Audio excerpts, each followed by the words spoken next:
Professor Balram पानी, dean of colleges, professor Shri Prakash Singh, director south campus, doctor Vikas Gupta, registrar, और आज 78वें स्वतंत्रता दिवस के कार्यक्रम में आए यूनिवर्सिटी प्रॉक्टर रजनी अभी,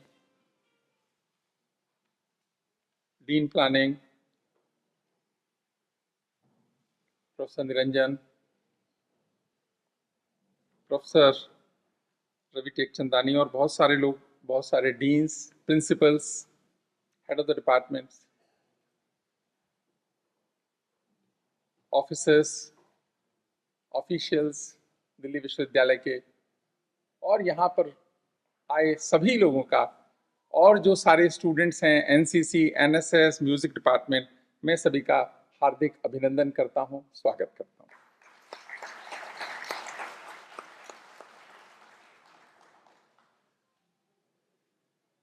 मौसम के कारण, बारिश के कारण जगह को बदलना पड़ा। आज 78 साल की आज़ादी के बाद हमें इतनी सहूलियत है कि हम जगह बदल सकते हैं। 78 साल से पहले ये सहूलियत भी नहीं थी कि हम अपनी जगह भी बदल सकते हैं, पर आज ये सहूलियत है क्योंकि हम स्वाधीनता दिवस मना रहे हैं, स्वतंत्रता दिवस मना रहे हैं। मैं इस पर बाद में आऊंगा, दोनों बातों पर। आप सभी को 78वें स्वतंत्रता दिवस की बहुत बहुत बधाई, ढेर सारी शुभकामनाएं। 2024 का वर्ष देश के जीवन में स्थिरता और हम सबके जीवन में खुशियां लाएगा, ऐसी अपेक्षा है।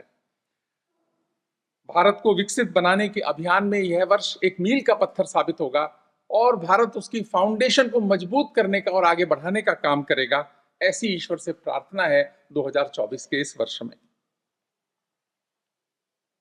आज स्वतंत्रता संग्राम में बलिदान देने वाले, अपना सर्वस्व न्यौछावर करने वाले, अपने जीवन की आहुति देने वाले सभी स्वतंत्रता संग्राम के सेनानियों को याद करने का भी दिन है, जिन्होंने भारत के लिए अच्छा किया, भारत के लिए अच्छा सोचा, भारत के लिए कुछ ऐसा किया जो उनसे अपेक्षित था। उन सबको भी याद करने का दिन है।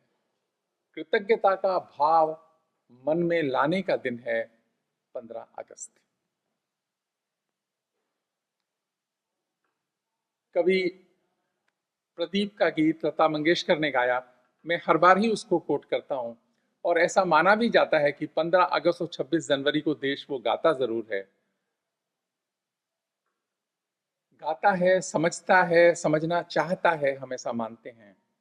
लेकिन इसको केवल 15 अगस्त और 26 जनवरी तक सीमित करना केवल इसके साथ ही अलग बात नहीं होगी, हम सबके साथ होगी। ये रोज गाने का दिन है, रोज समझने का दिन है, क्योंकि ये हमारे मनों को अच्छा करने का काम करता है। कालजयी गीत कवि प्रदीप ने लिखा, ऐ मेरे वतन के लोगों जरा आंख में भर लो पानी, जो शहीद हुए हैं उनकी जरा याद करो कुर्बानी, जो शहीद हुए हैं उनकी जरा याद करो कुर्बानी। क्या लोग थे वो दीवाने, क्या लोग थे वो दीवाने, क्या लोग थे वो अभिमानी, जो शहीद हुए हैं उनकी जरा याद करो कुर्बानी। तुम भूल न जाओ उनको, तुम भूल न जाओ उनको, इसलिए कही ये कहानी, जो शहीद हुए हैं उनको जरा याद करो कुर्बानी। उन सब की कुर्बानी को याद करने का दिन। और तुम भूल न जाओ उनको, ये बहुत ही आवश्यक लाइन है, क्योंकि भारत को भूलने की और सोने की सदियों से आदत है। ये 10-10, 15-15 साल, 20-20 साल बाद ये देश सो जाता है। इसी कारण से इसको बार बार प्रतिदिन प्रार्थना में गाने की आवश्यकता है, इस गीत को, कि तुम भूल न जाओ उनको, इसलिए कही ये कहानी, जो शहीद हुए हैं उनकी जरा याद करो कुर्बानी। ऐसे वीरों के लिए मुझे हरिओम पंवार की भी कुछ पंक्तियां ध्यान आती हैं। मैं बहुत बार हरिओम पंवार जी का रेफरेंस लेता ही हूं कि जब हम 15 अगस्त मना रहे हैं और शहीदों को याद करने का दिन मानते हैं, तो वो कहते हैं, जो सीने पर गोली खाने को आगे बढ़ जाते थे, जो सीने पर गोली खाने को आगे बढ़ जाते थे, भारत माता की जय कहकर फांसी पर चढ़ जाते थे, जिन बेटों ने धरती माता पर कुर्बानी दे डाली, आजादी के हवन कुंड के लिए जवानी दे डाली, जिनके कारण ये भारत आजाद दिखाई देता है। अमर तिरंगा उन बेटों की याद दिखाई देता है, उनका नाम जुबां पर लेकर पलकों को झपका लेना, उनकी यादों के पत्थर पर 2 आंसू टपका देना, उनकी यादों के पत्थर पर 2 आंसू टपका देना। कृतज्ञ राष्ट्र उन सभी को याद करता है। और दिल्ली शहर के तो अनेक पत्थर, अनेक इमारतें, उन्होंने न जाने क्या क्या देखा। आज इस हॉल में बैठे हैं, यहां से ब्रिटिश राज चलता था, तो इन दीवारों ने भी न जाने क्या क्या देखा होगा। ये दीवारें आज हमको सुन सकती हैं, उस समय उनको भी सुन सकती होंगी। ये दीवारें समझती भी बहुत होंगी, लेकिन बोलती नहीं है। अगर ये बोलती होती तो वो जो इतिहास निकल के आता वो सच्चा इतिहास होता। अदरवाइज इतिहासकारों ने इतिहास को अपने अपने तरीके से, अपने अपने नजरिए से लिखा। वो सच भी हो सकता है, कम सच भी हो सकता है। तो ये जो ऐतिहासिक धरोहर की इमारतें हैं, दिल्ली के पत्थर हैं, ये इतिहास को बयां करते हैं। अजीब बात है, दुख अलग बात है कि ये बोल नहीं सकते। अगर ये बोल पाते तो हम बहुत कुछ समझ पाते कि उस समय क्या क्या हुआ होगा। हमें यह सभी स्थान संभालने चाहिए, और स्वयं भी और अपने बच्चों को दिखाने चाहिए, ताकि उनके मन में भाव आए कि ये सब कुछ आसान नहीं था, ये सब कुछ इतना सहज नहीं था, जगह बदलना भी इतना सहज नहीं था। त्याग, तपस्या, बलिदान, संघर्ष और कुर्बानियों को याद करने का दिन है 15 अगस्त। भारत को आगे बढ़ाने की भूमिका के संकल्प लेने का दिन है ये 15 अगस्त। राष्ट्र प्रेम, राष्ट्र समर्पण और राष्ट्र प्रथम की अवधारणा पर काम करने के संकल्प लेने का दिन है ये 15 अगस्त। ये केवल सिंबॉलिक नहीं है, ये वास्तव में काम करने का, ऐसे प्रण लेने का, प्रेरणा लेने का दिन है ये 15 अगस्त। ये दिल्ली विश्वविद्यालय ने एक कॉन्फ्रेंस करी और उसका टाइटल था संविधान से स्वतंत्रता तक। तो उस दिन भी मेरे मन में ये बात आई थी कि मैं तो स्वाधीनता और स्वतंत्रता एक ही बात समझता था, पर दिल्ली विश्वविद्यालय है, विद्वानों ने सोच समझकर ये टाइटल रखा होगा कि स्वाधीनता से स्वतंत्रता तक।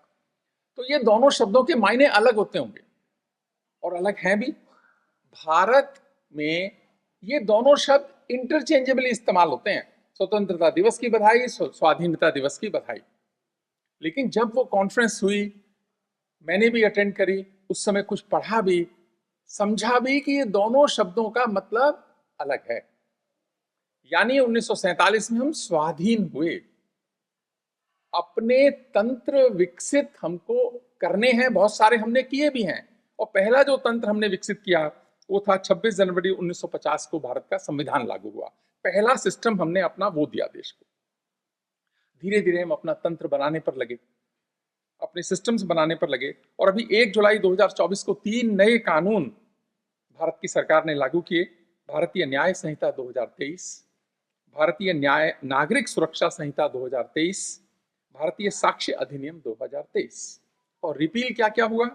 Indian penal code 1860, criminal procedure code 1973 और इंडियन एविडेंस एक्ट 1860।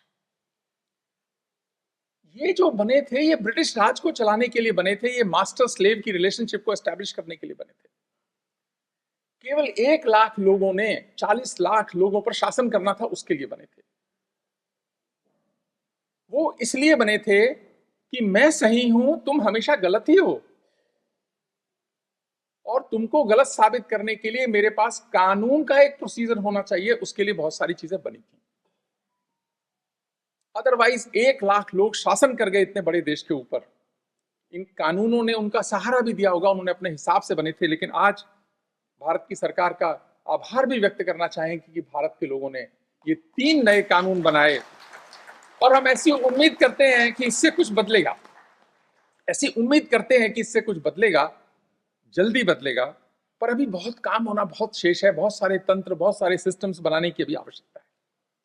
मैं 2-3 ही दूंगा, मैं कानून का विद्यार्थी नहीं हूं, लेकिन Indian trust act 1882, societies registration act 1860, transfer of property act 1882, the Indian police act 1861। Although police act थोड़ा थोड़ा कई कई राज्यों ने बदला है, पर कमोवेश वो वही है। बहुत ज्यादा परिवर्तन उसमें नहीं हुआ, क्योंकि अभी केंद्र से, सेंटर से कोई इंडियन पुलिस एक्ट नहीं आया इस तरह का। थोड़े थोड़े रिफॉर्म जरूर हुए हैं 75 साल में, मैं ऐसा नहीं कह रहा कि रिफॉर्म्स नहीं हुए, अच्छा बहुत कुछ हुआ है, और अच्छे को अच्छा मानने की भी आवश्यकता है। लेकिन ये तो मैं नाम के लिए 4-5 उदाहरण दिए हैं। धीरे धीरे इन पर, क्योंकि ये उसी सोच के बने हुए हैं, भारत को अपनी सोच के, अपनी जरूरतों के हिसाब से आवश्यक परिवर्तन की बात है, ऐसी चीजों को आइडेंटिफाई करने का भी दिन है ये 15 अगस्त। एक और बात कि राष्ट्रीय शिक्षा नीति आई 2020 में, एक बड़े संदर्भ में उसको देखने की आवश्यकता है, क्योंकि वो भी हमें अपनी तरह के सिस्टम्स बनाने की तरफ, ऐसे मन बनाने की तरफ कि जो देख पाए जो नहीं दिख रहा, और सही देख पाए, उसके लिए राष्ट्रीय शिक्षा नीति एक पॉलिसी डॉक्यूमेंट की तरह हमारे पास आई है। उसके सिस्टम्स और तंत्र तो हमको, विश्वविद्यालयों को, शिक्षा से जुड़े लोगों को बनाने। कितना सारा काम बाकी होना है अभी।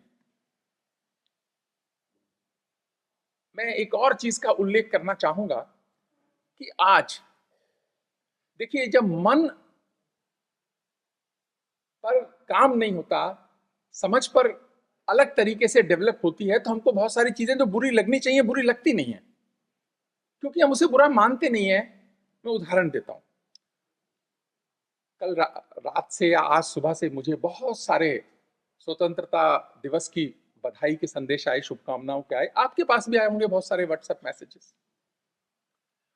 मैं देख रहा था कि मेरे पास जितने व्हाट्सएप मैसेजेस आए, उनमें करीब करीब 25 से 30% ऐसे व्हाट्सएप मैसेजेस हैं, और वो ऐसा नहीं है कि अच्छी नीयत से ही भेजे गए हैं, सबको अच्छी समझ से ही भेजे गए हैं।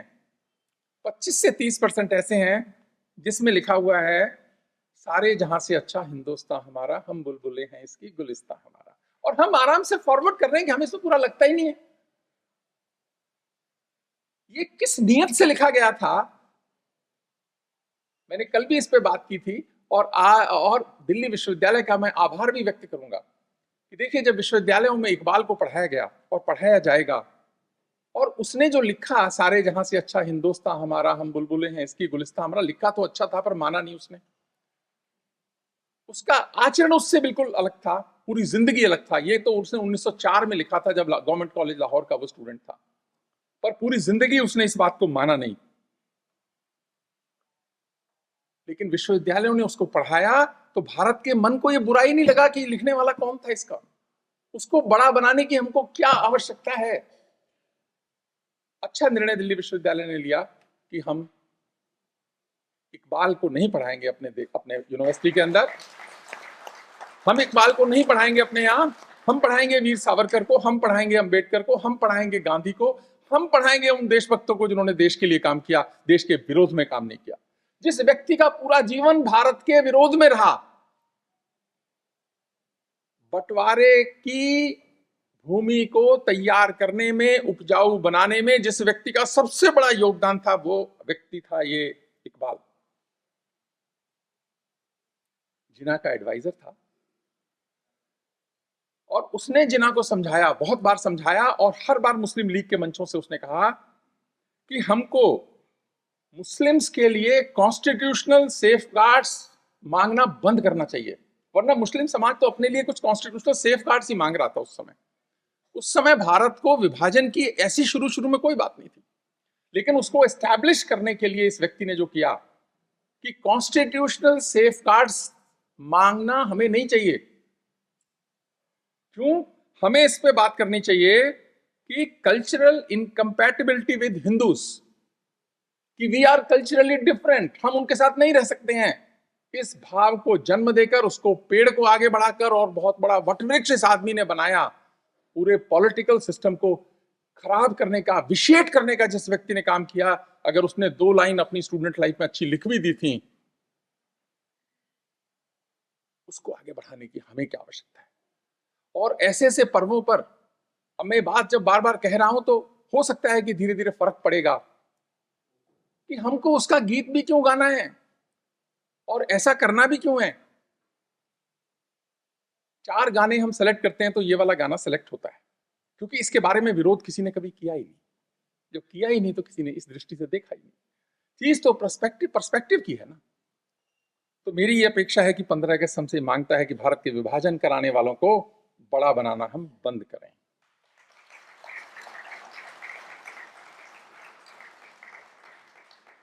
एक अमेरिकन हिस्टोरियन और फिलोसोफर हैं, उनका नाम है विल डुरेंट। और विल डुरेंट ने बहुत कुछ लिखा, वो जाने जाते हैं। उन्होंने 11 वॉल्यूम का एक वर्क किया 1935 से 1975 तक, द स्टोरी ऑफ सिविलाइजेशन। जब वो इस पे काम करना सोचना चाह रहे थे तो वो 1930 में भारत आए। तो भारत आए और भारत की दशा देखकर उस अमेरिकन फिलोसोफर हिस्टोरियन ने सोचा कि मैं इसको लिखता हूं। तो उन्होंने कहा कि ये जो हिस्ट्री स्टोरी ऑफ सिविलाइजेशन है, तो चलो बाद में कर लूंगा, कोई ऐसी बात नहीं है। वो प्रोजेक्ट 1935 में शुरू किया। तो 1930 में विल डुरेंट ने एक किताब लिखी, the case for India, Bharat का पक्ष, केस फॉर इंडिया। किताब पढ़ने में जो इस देश को चलाते थे उनको अच्छी नहीं लगी। इमीडिएटली भारत में वो बैन हुई किताब, यूरोप में बैन हुई। 1930 का कालखंड याद कीजिए, देश में क्या चल रहा था उस समय जब ये किताब, जिस संदर्भ में उसने भारत को देखा, जिस दृष्टि से देखा। मैं उसकी एक पैराग्राफ को कोट करना चाहूंगा ताकि उन संदर्भों को समझने में हमको सहायता हो। वो कहते हैं कि पृथ्वी पर शायद ही ऐसा कोई देश होगा जहां ऐसा दृश्य देखने को मिलता हो जो मैंने भारत में देखा। कोई सरकार अपनी जनता के साथ इस हद तक क्रूर होकर कैसे इतने अत्याचार कर सकती है? कोई सरकार ऐसे कितने अत्याचार कर सकती है और कैसे अत्याचार कर सकती है? इंग्लैंड के प्रति मेरा आक्रोश उतना ही अधिक बढ़ता गया। जिन्होंने कोई 150 वर्षों तक भारत पर राज करते हुए अपने हितों के लिए भारत की आत्मा को आहत किया, लहूलुहान कर दिया, मुझे ऐसा लगने लगा कि शायद इतिहास में इससे बड़े अपराध की कोई और मिसाल होगी ही नहीं, जिसे मैं प्रत्यक्ष रूप से देख रहा था और महसूस कर रहा था। ये जब ब्रिटिशर्स आए उस समय भारत का जीडीपी, विश्व में भारत का जीडीपी शेयर 17-18% था। जब ये गए हैं तो 1% था। भारत के उद्योगों को, इंडस्ट्री को, छोटे छोटे उद्योगों को योजना से नष्ट किया गया। इससे पहले भारत ने कभी भी रॉ मटेरियल विश्व में नहीं भेजा था। भारत ने ये यहां से ही परंपरा शुरू करी कि कारखाने लगेंगे इंग्लैंड के अंदर, रॉ मटेरियल जाएगा भारत से। ये वो कौम थी जिसने कपास देखी नहीं थी, कॉटन देखी नहीं थी भारत में आने से पहले। एक ब्रिटिश फिलोसोफर लिखते हैं कि Indians are very clever, the wool which we are getting from sheep they are growing in plants. वो लोग जिन्होंने कपास देखी नहीं थी, तो ढाका का मलमल कहां से दिखता उनको। मैं बांग्लादेश के लिए रेफरेंस नहीं ले रहा हूं, मैं उसको भारत में जब रेफरेंस ले रहा हूं, भारत का हिस्सा था और हमारा प्राइड पॉइंट्स था ढाका। उस समय की जो क्वालिटी ऑफ क्लोथ्स थी जो भारत बनाता था, उस कौम ने जिसने की वो देखी भी नहीं थी कपास, और मैनचेस्टर को टेक्सटाइल हब बनाया उसने। रॉ मटेरियल हमारे से लिया, समझ हमारे से ली, और हमारा नुकसान, लंबा नुकसान जो किया वो इकोनॉमिक्स के पैरामीटर्स में देखा जा सकता है। ऐसे न जाने कितने उदाहरण होंगे जो नुकसान हुआ। लेकिन विल डुरेंट ने ब्रिटेन का भी समर्थन किया उसमें, उसने बैलेंस देने की भी कोशिश की होगी, उसका मन ऐसा भी होगा। तो वो कहता है कि भारत के लोग अपनी रक्षा करने का सामर्थ्य नहीं रखते हैं। इंग्लैंड कब्जा नहीं करता तो फ्रांस कब्जा करता भारत पे, फ्रांस कब्जा नहीं करता तो हॉलैंड कब्जा करता भारत पे, हॉलैंड कब्जा नहीं करता तो पुर्तगाल कब्जा करता। और भारत पे तो कब्जा होना निश्चित था, क्योंकि भारत के लोग सामर्थ्य ही नहीं रखते अपनी रक्षा का। कितनी बड़ी बात इतने बड़े देश के बारे में जो विश्व का सिरमौर रहा हो, उसने कही। भारत के आत्म सम्मान को, स्वाभिमान को चोट करी, पर यह सच तो था ना उस समय कि 20,000 की फौज, 25,000 की फौज, 40,000 की फौज, 1 लाख की फौज से भारत हारा। वो कहता है फिर यह सौभाग्य है कि भारत पर ब्रिटिशर्स ने कब्जा किया। 15 अगस्त इन सब बातों पर सोचने का दिन है। कि ये सौभाग्य है कि भारत पर ब्रिटिशर्स ने कब्जा किया, जो एक तरफ उनको आतताई बताता है, अत्याचारी बताता है, और दूसरी तरफ कहता है सौभाग्य है कि कब्जा किया। हम इतने कमजोर कैसे हो गए और क्यों हो गए? ये सोचने का दिन है, समझने का दिन है। भारत तो कम से कम 5,000 10,000 वर्ष पुरानी सभ्यता है। संस्कृति एवं कला का उत्कृष्ट उदाहरण भारत ने पेश किया। संस्कार की भूमि, मानवीय मूल्यों की भूमि, ज्ञान की भूमि, वैभव की भूमि, समृद्धि की भूमि, वीरों की भूमि भारत। हम इतने कमजोर कैसे हो गए? ऐसे भारत को 800 वर्षों की गुलामी ने घुटनों पर ला दिया। स्वाभिमान को तोड़ा, अभिमान को तोड़ा, गर्व को तोड़ा, गौरव को तोड़ा, इंडस्ट्री को तोड़ा, इकोनॉमी को तोड़ा, समृद्धि को तोड़ा, संस्कार को तोड़ा, संस्कृति को तोड़ा, भाषा को तोड़ा।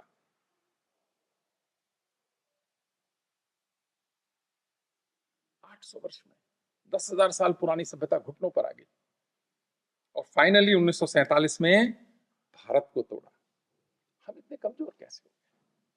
इन प्रश्नों पर भी तो बात करने का, विचार करने का, समझने का जरूरत है, और ऐसा फिर न हो जाए। उन कारणों को पहचान कर दूर करने के संकल्प लेने का दिन है ये 15 अगस्त। आप याद कीजिए 300 BC चाणक्य का काल, तब तो समृद्धि का काल था वो।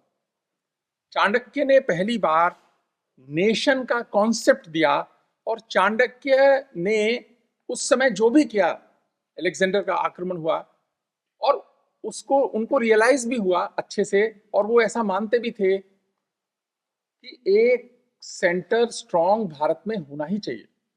और चाणक्य ने इसमें पूरी जिंदगी काम किया, चाहे वो चंद्रगुप्त का वक्त हो, चाहे बिंदुसार का टाइम हो, चाहे अशोक का टाइम हो, कि एक स्ट्रांग सेंटर होना ही चाहिए। ये नेशन की अवधारणा चाणक्य ने उस समय दी। स्ट्रांग सेंटर नहीं होगा तो पूरे दुश्मन का प्रतिकार देश कैसे करेगा? यानी 300 BC में जो सच था, जब कॉन्स्टिट्यूशन लिखने लगे, तो उस समय डॉक्टर BR अंबेडकर को इस बात पर बहस करनी पड़ी कॉन्स्टिट्यूएंट असेंबली में कि देश में स्ट्रांग सेंटर होना ही चाहिए, वरना तो वहां फेडरल स्ट्रक्चर की बात हो रही थी। स्ट्रांग सेंटर अंबेडकर का सबसे बड़ा गिफ्ट है इस भारत के लिए कि आज, और सिर्फ इसलिए नहीं कह रहा कि उन्होंने कॉन्स्टिट्यूशन लिखा, वो बात नहीं है। इस कॉन्सेप्ट पर बहुत सारे उस समय के मेंबर्स की सहमति थी कि ग्राम आधारित व्यवस्था ही होनी चाहिए। उसके अलग जाकर इस विचार को रखना और उसके बाद एग्जीक्यूट करवा देना बहुत बड़ा कंट्रीब्यूशन है। मैं चाणक्य से अंबेडकर तक जब जाता हूं, मैं भारत को कमजोर होते भी देखता हूं, और कई बार सोचता हूं यदि वो न होते तो क्या होता। हम फिर उसी तरफ जा रहे होते। आज 2024 में हम कम से कम मान के चलते हैं कि भारत में सेंटर स्ट्रांग है, केंद्र की सरकार भी स्ट्रांग है, और इतनी बड़ी फौज तैयार है प्रतिकार कर। आज हम पे कोई आक्रमण नहीं कर सकता, वरना छोटे छोटे देश, एक एक स्टेट से छोटे देश हैं ये जिनकी बात हो रही है, हॉलैंड की, इंग्लैंड की, इसकी उसकी। और आज देखिए, मतलब दूरदर्शी लोग किस तरीके से अपने देश की सेवा करते हैं। इसी कारण से विश्वविद्यालयों का बहुत बड़ा योगदान है ऐसे मन बनाने का। ये जो चाणक्य से अंबेडकर की यात्रा इस देश ने देखी है, यानी वो व्यक्ति भी कहते थे सेंटर स्ट्रांग होना चाहिए, ये व्यक्ति भी कहते थे सेंटर स्ट्रांग होना चाहिए। आज हमें गिफ्ट मिला, जब जब सेंटर कमजोर हुआ ये देश गुलाम हो गया। जब जब सेंटर कमजोर हुआ ये देश गुलाम हो गया, और लंबी गुलामी इस देश ने भुगती उसके बाद में। भारतीयों को और भारत को ज्यादा होता पता है क्या? मैं जब सोचता हूं कि भारतीयों का और भारत का ज्यादा अच्छापन जो है, ये भी नुकसान कर गया।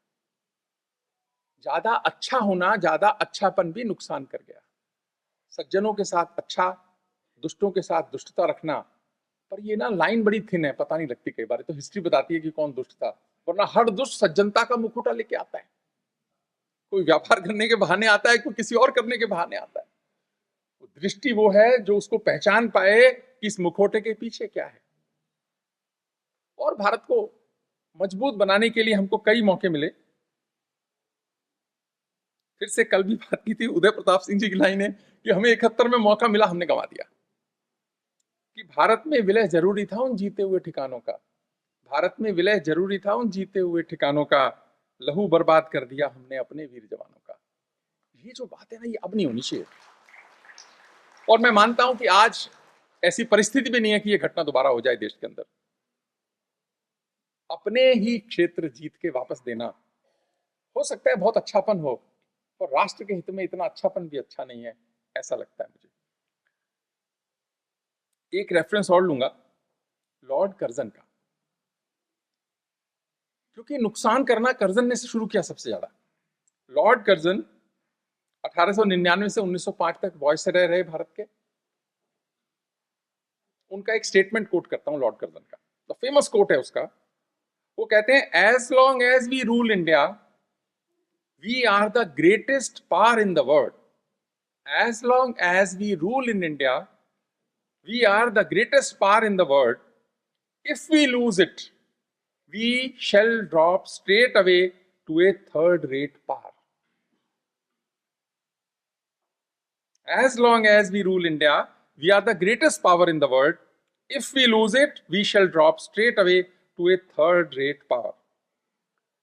तो उसका ये मानना था, और उसने अपना एडमिनिस्ट्रेशन भी ऐसे ही चलाया कि भारत को कैसे कमजोर किया जा सके। 1905 में बंगाल का विभाजन किया, उसके पीछे यही नियत थी कि इसको दो हिस्से में बांटो, जिस कारण से ये आपस में ही झगड़ते रह जाएं सारे मैटर पे, और जो नहीं झगड़ना चाहिए झगड़ते रह जाएं। एक काम उसने ये किया। पर एक और बात है, पर वो सोचता तो सही था ना अपने अपने हिसाब से। आज देख लो, भारत एक हो गया, मजबूत हो गया, और आज भारत ने अभी जो जिस देश से आगे हमारी इकोनॉमी आई है वो इंग्लैंड ही है। आज भारत इकोनॉमी के टर्म में इंग्लैंड से आगे है। 75 वर्ष की आजादी पूरी होते होते ये सिद्ध भी हो गया कि वो जो कह रहा था वो मतलब अपने लिए तो ठीक ही कह रहा था कि इस देश को कमजोर करके रखो, अगर हमने इसको रूल छोड़ दिया तो हम कमजोर हो जाएंगे। और उसकी सारी नीति और नियत उसी आधार पर थी। So we are ahead of Britain now, politically, economically, socially and technologically.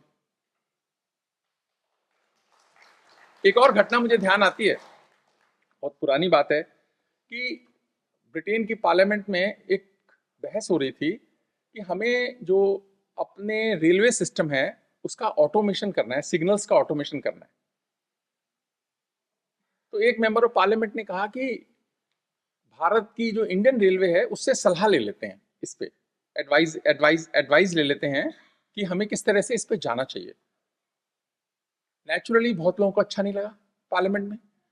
कई लोगों ने फिर विरोध किया उसका। उन्होंने कहा, अरे हमने इंडियन रेलवे को बनाया, हमने एस्टैब्लिश किया, हमने इसका सब कुछ किया, और हमारे इतने दिन खराब आ गए कि इंडियन रेलवे से हम सिग्नलिंग के लिए एडवाइस लेंगे। ये ब्रिटिश प्राइड के खिलाफ है, ऐसा हमें नहीं करना चाहिए। उन्होंने किया कि नहीं किया ये तो मुझे नहीं पता, पर मैं इतना जानता हूं कि उस समय तक इंडियन रेलवे के सिग्नल्स का ऑटोमेशन हुआ ही नहीं था। यानी आईटी में जो भारत अच्छा कर रहा था, ऐसा आप हम बोला नहीं भारत ने तो कर ही लिया होगा। अब आईटी में बहुत सारे देश सोचते हैं ये हुआ है, भारत ने तो कर ही दिया होगा। ये जो एक नैरेटिव खड़ा होता है जब हम अच्छा करने लगते हैं, तो हमने उतना अच्छा किया भी नहीं होता। कई बार लोग अच्छा मानने लगते हैं कि अच्छा हो गया होगा, लेकिन इंग्लैंड को लगा कि यार हमारे तो प्राइड के खिलाफ है ये बात। पर अब कितनी बार प्राइड से बचोगे, बहुत सारी चीजों में सलाह लेनी पड़ेगी। हो सकता है कल को बड़ी बड़ी सलाह भी लेनी पड़ जाए। 75 साल की आजादी की सबसे बड़ी उपलब्धि है ये कि 75 अब उनको हमसे सलाह लेने की आवश्यकता महसूस होने लगी है, क्योंकि हमसे सलाह नहीं लेंगे तो शायद अच्छी सलाह और कहां से न मिल पाए। जब सलाह का मतलब है तो बहुत सारी चीज, सहायता भी उसमें जुड़ी होती है। ये एक देश के लिए गर्व की बात है। लेकिन इन्होंने पार्टीशन कराया 1905 में, to create feelings of minority consciousness and to create socio economic crisis in the country. और वो उन्होंने किया। देखिए व्यक्ति कैसे थे लॉर्ड कर्जन साहब, कि जमशेदजी टाटा एक world class multi faculty university बनाना चाहते थे। बहुत दिन से लगे हुए थे, यूनिवर्सिटी बन नहीं पा रही थी। फिर कुछ लोगों ने सलाह दी कि ऐसा करिए आप साइंस एंड टेक्नोलॉजी पे फोकस कर लीजिए। उन्होंने साइंस एंड टेक्नोलॉजी का जमशेदजी टाटा ने प्रपोजल दिया लॉर्ड कर्जन साहब को। तो उन्होंने कहा कि नहीं नहीं, इनकी जरूरत नहीं है, भारत में तो नौकरी कहाँ से मिलेगी, ऐसे भारत में कोई यूनिवर्सिटी की जरूरत ही नहीं है इस तरह की। क्योंकि जो 3 यूनिवर्सिटीज 1857 में बनाई और उसके बाद लाहौर बनी और 1-2 यूनिवर्सिटीज और आई उस समय तक, ये बात जो है वो सारी आप देखेंगे किस तरह की यूनिवर्सिटीज थी। वो बेसिकली एग्जाम कंडक्ट करने का काम था, रिसर्च का फोकस उसमें उतना ज्यादा नहीं था शुरू शुरू में, बाद में फोकस आया वो रिसर्च का, कुछ सालों के बाद आया, 1857 में नहीं था वो फोकस। कंट्रोलिंग बॉडीज थी, एग्जामिनेशन बॉडीज थी वो। तो उसने कहा कि नहीं, जॉब भी नहीं है, एक और यूनिवर्सिटी की जरूरत नहीं है। और तय हुआ कि टाटास ने कहा कि नहीं, हम खर्चा काफी कर देंगे, पर वो असल में क्योंकि कर्जन मानना नहीं चाहते तो नहीं माना उन्होंने। 1911 में फिर इंडियन इंस्टीट्यूट ऑफ साइंस शुरू हुआ। तब तक न तो कर्जन रहे, और टाटा तो खैर उनकी मृत्यु हो गई, जमशेदजी टाटा की। तो यानी किस तरह से विरोध करने के कारण से नुकसान होता है। जब आप किसी को कमजोरी करना चाहते हैं, और अगर आप ताकतवर पोजीशन में हैं, पॉलिसी पे हैं, आप गवर्नमेंट में हैं, तो आप नुकसान कर देते हैं।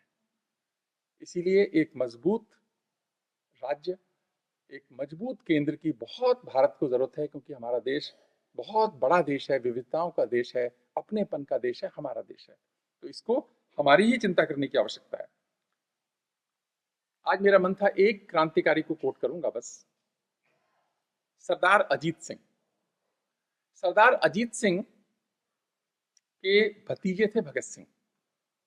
सामान्यतः लोग उल्टा बोलते हैं कि क्योंकि भगत सिंह नाम बहुत बड़ा है, सरदार अजीत सिंह को कम जानते हैं लोग। लेकिन भगत सिंह की अगर कोई प्रेरणा थे तो सरदार अजीत सिंह थे, चाचा थे उनके, वो प्रेरणा थे बचपन से। 1881 में पैदा हुए, 23 फरवरी को। आजादी के आंदोलन में किसानों के हितों के लिए आवाज उठाई, और ब्रिटिश सरकार की आंखों में वो बहुत चुभने लगे, और ऐसा लगा कि उनको अरेस्ट होंगे और बहुत सारी तकलीफ होगी। अजीत सिंह जी ने देश छोड़ा, और पूरी जिंदगी देश के लिए, बाहर से रहकर देश के लिए क्रांतिकारी संगठनों को मजबूत किया, और आजादी में अपना योगदान दिया। 38 साल देश से बाहर रहे। मार्च 1947 में वो देश में आए, वापस आए 1947 में, 38 साल के बाद में। भगत सिंह भी जा चुके थे, सब घटनाएं हो चुकी थी। वो व्यक्ति जिसके कंट्रीब्यूशन इतना रहा, पर क्योंकि वो देश से नहीं था, देश के बाहर से रहकर कर रहे थे, तो शायद उतनी रिकॉग्निशन नहीं हो पाई होगी।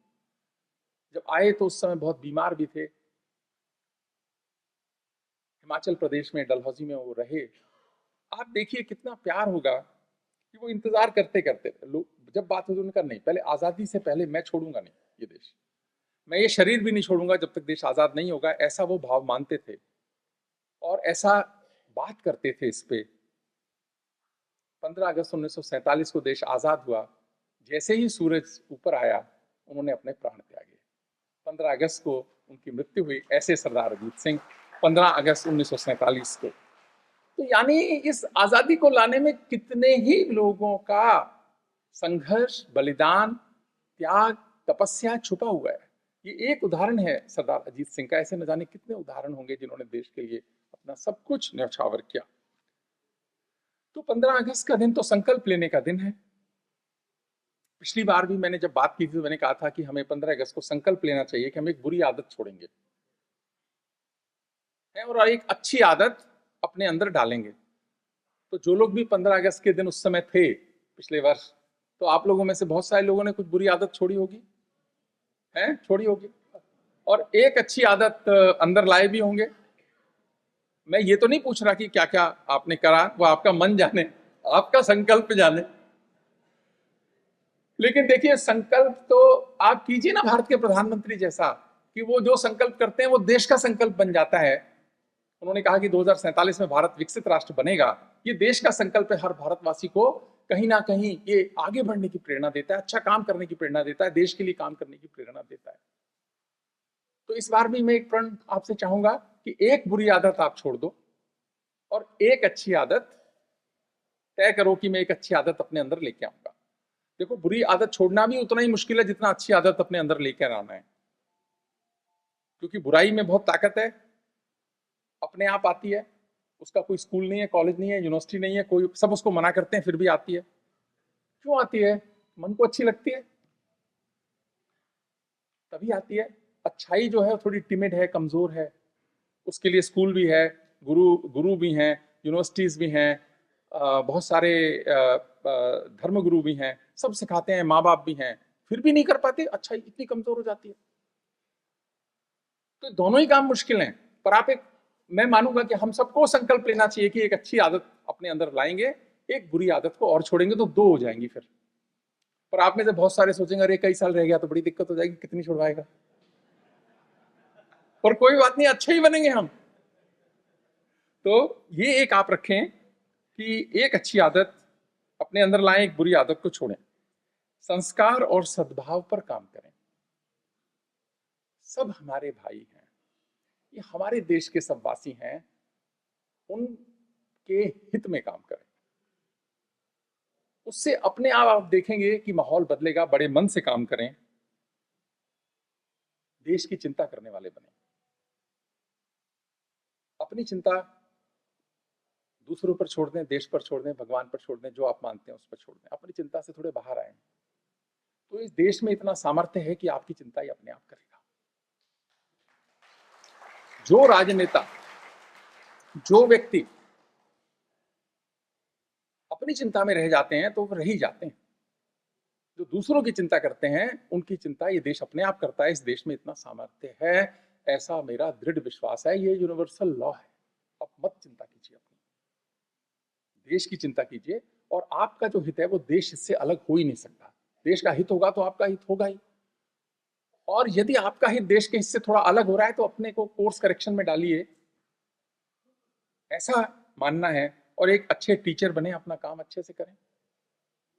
हम सब टीचर हैं, आप करते ही होंगे, मैं ऐसा नहीं कह रहा कि आप नहीं करते, करते ही होंगे, पर अच्छे से करें। और प्रधानमंत्री का जो संकल्प है विकसित भारत अभियान, उसमें हम अपनी भूमिका तय करें कि अच्छे मन, देश भक्ति से जुड़े मन, राष्ट्र प्रेम पर काम करते हुए करें। कोई भी ऐसा काम ना करें जो देश को कमजोर करता हो, जो देश को आगे बढ़ने से रोकता हो। पीएम साहब ठीक कहते हैं ना, यही समय है, सही समय है। तो ये सही बात है कि यही समय है, सही समय है। और हम सब उस कालखंड में बैठे हैं कि भारत को विकसित बनाने में अपनी भूमिका भी निभाएंगे और विकसित भारत बनते हुए भी देखेंगे। मैं एक प्रभु से प्रार्थना करता हूं कि 1947 का जो ध्वजारोहण कार्यक्रम होगा लाल किले का, हम सब अपनी जिंदगी में देखें। बहुत सारे तो देखेंगे ही, लेकिन जो हम लोग हैं हम भी देखें। हम ऐसा प्रभु से मानते हैं तो लगेगा कि हमारी मेहनत सफल होगी। कि 47 में कि हमारी भी इसमें मेहनत लगी है, उस गिलहरी की भी मेहनत लगी है, भगवान के पुल को बनाने के लिए हमारी भी एक मेहनत और समझ लगी हुई है। ये भाव पर काम करने का दिन है 15 अगस्त। आप करते ही होंगे, इस पे और करेंगे तो देश के लिए अच्छा होगा। देश हमसे यही अपेक्षा रखता है। लास्ट प्रण कि हम अपनी जिंदगी में ऐसा कोई काम नहीं करेंगे जो देश के खिलाफ हो। हाथ उठाइए, एक प्रण दीजिए दोबारा से कि हम अपनी जिंदगी में ऐसा कोई काम नहीं करेंगे जो देश के खिलाफ हो। आप सबका बहुत बहुत आभार। ढेर सारी 78वें स्वतंत्रता दिवस की ढेर सारी बधाई और शुभकामनाएं।